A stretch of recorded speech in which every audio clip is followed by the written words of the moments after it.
자, 민주당은 김건희 여사뿐만이 아니라 윤석열 대통령도 고발하겠다면서 공세 수위를 높이고 있습니다. 민주당이 김건희 여사의 보석과 관련해서 윤 대통령을 또 고발했습니다. 민주당은요, 대통령을 공직선거법상 허위사실 공표죄로 고발했다면서 지난 대선 후보자 등록할 때 이 고가의 명품 보석류 재산 신고를 누락한 것으로 의심된다라고 그 배경을 설명했습니다. 윤석열 대통령은 오늘 출근길에 자신과 김건희 여사에 대한 민주당 맞불 공세에 대해서 이렇게 입장을 밝혔습니다. 최근에 야당에서 그 김건희 여사 의혹 관련 특검법을 발의하고 대통령님을 고발하기로 했습니다. 여기에 대해서 좀 입장이 어떠신지요? 뭐 별 입장 없습니다. 지금 제가 뭐 제 문제나 이런 걸 가지고 신경 쓸 그럴 상황은 아닌 것 같고 나중에 뭐 적절하게 하겠습니다. 네. 야당이 현직 대통령을 고발하는 일, 이것도 사상 초유의 일입니다. 그런데 민주당이 어제 이 고발 대상을 발표하는 과정에서 다소 좀 우왕좌왕하는 모습을 보였습니다.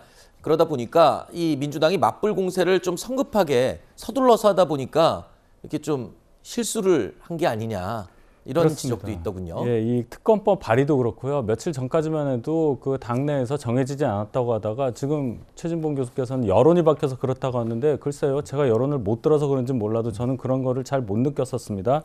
굉장히 급조된 움직임이 아닌가 보고 지금 이 대통령 고발 같은 것도 원래는 공수처에다 하려고 했다가 지금 검찰로 가지 않았습니까? 네. 공수처에서는 그 수사 대상이 아닙니다. 선거법 관련해서는. 그런 것도 파악을 하지 않고 먼저 지르고 보는 이 민주당의 내부 기류가 이재명 대표 선출을 계기로 조금 과격하게 좀 급하게 가고 있다고 저는 판단합니다. 네. 그 급한 이유가 이 추석 연휴 안에 뭐 좀 이렇게 서둘러서 뭘 좀 이렇게 이슈화하려는 그런 의도가 있다라고 이해하면 됩니까? 그렇기 때문에 급한 거고요. 네. 그 한 가지 덧붙이면 현직 대통령에 대해서 고발을 한다. 뭐 이것도 큰 문제겠지만 다른 것도 아니고 공직선거법 위반으로 지금 고발했단 말이에요. 네. 자, 그렇다면은 지난 3월 9일에 있었던 대선 결과에 대해서 민주당의 입장은 뭡니까? 이런 의문을 갖게 되는 거예요.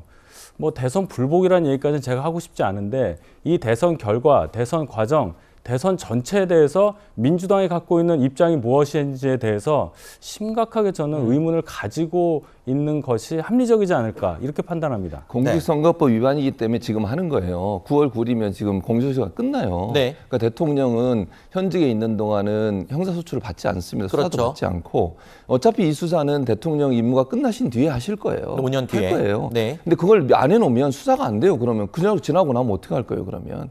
그렇기 때문에 지금 하는 것이고, 물론 아까 뭐 공수처에 서울지검으로 고발장 접수한같이 실수할 수 있죠. 생각을 잘못할 수도 있고, 또 고소 대상이 대통령이 될 수밖에 없는 것은 신고를 하는 책임자가 이제 본인이 공직자여야 돼요. 부인은 사실 부인의 재산도 신고를 해야 되지만 네. 신고의 대상이 대통령이기 때문에 대통령을 고소를 해야 되는 건데 아마 그분의 착각이 있었던 것 같아요. 알겠습니다. 근데 이 문제가 결국 뭐 급조해서 했다 이렇게 보지 않고 네. 오랫동안 준비를 하고 있었고 어느 시점에서 하는 게 좋을지를 고민하다가 지금의 네. 시점이 좋다고 생각해서 했다고 저는 봅니다. 알겠습니다. 오랫동안 준비했으면 어디다 접수해야 되는지는 네, 당연히 좀 알지 않았을까 이런 생각도 드네요.